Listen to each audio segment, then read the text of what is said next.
अनेक जन्मों के किए हुए पुण्यों से जब जीव के सौभाग्य का उदय होता है और वह सत्पुरुष का संग प्राप्त करता है, तब अज्ञान के मुख्य कारण रूप मोह एवं मद के अंधकार को नाश करके उसके चित्त में विवेक के प्रकाश का उदय होता है।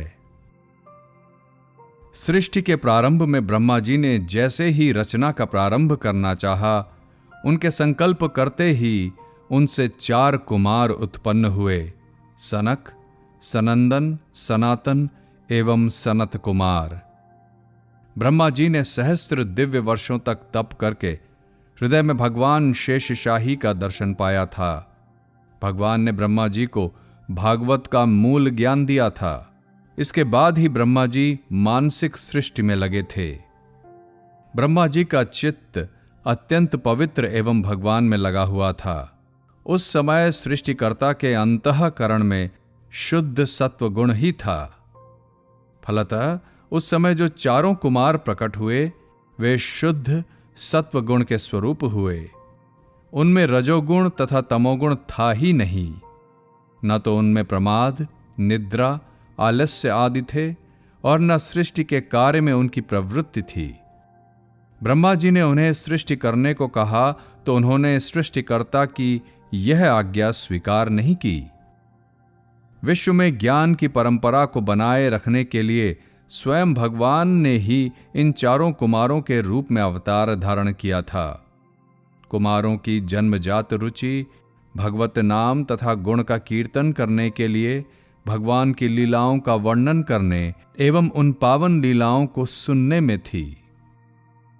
भगवान को छोड़कर एक क्षण के लिए भी उनका चित्त संसार के किसी विषय की ओर जाता ही नहीं। ऐसे सहज स्वभाव सिद्ध विरक्त भला कैसे सृष्टि कार्य में और कब लग सकते थे?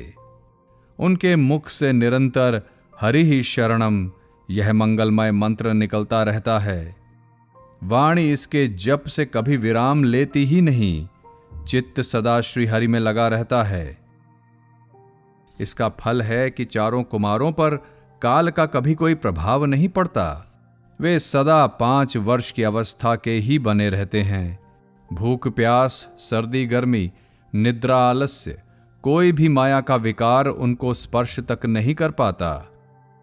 वैसे तो कुमारों का अधिक निवास धाम जनलोक है, जहां विरक्त, मुक्त, भगवत भक्त तपस्वी जन ही निवास करते हैं।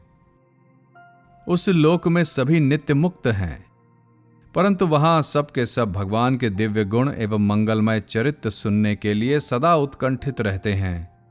वहां सदा सर्वदा अखंड सत्संग चलता ही रहता है।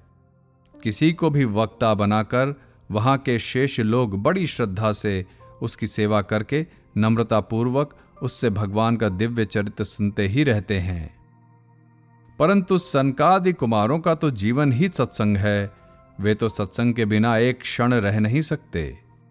मुख से भगवत नाम का जप, हृदय में भगवान का ध्यान, बुद्धि में व्यापक भगवत तत्व की स्थिति और श्रवणों में भगवत गुणानुवाद, बस यही उनकी सर्वदा की दिनचर्या है। 4 कुमारों की गति सभी लोकों में अबाध है। वे नित्य 5 वर्षीय दिगंबर कुमार इच्छानुसार विचरण करते रहते हैं।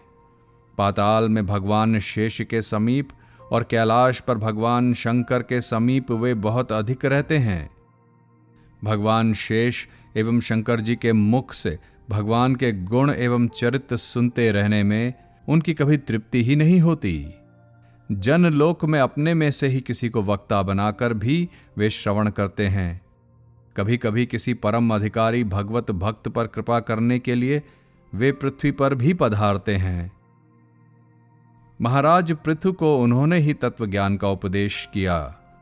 देवर्षि नारद जी ने भी कुमारों से श्री भागवत का श्रवण किया।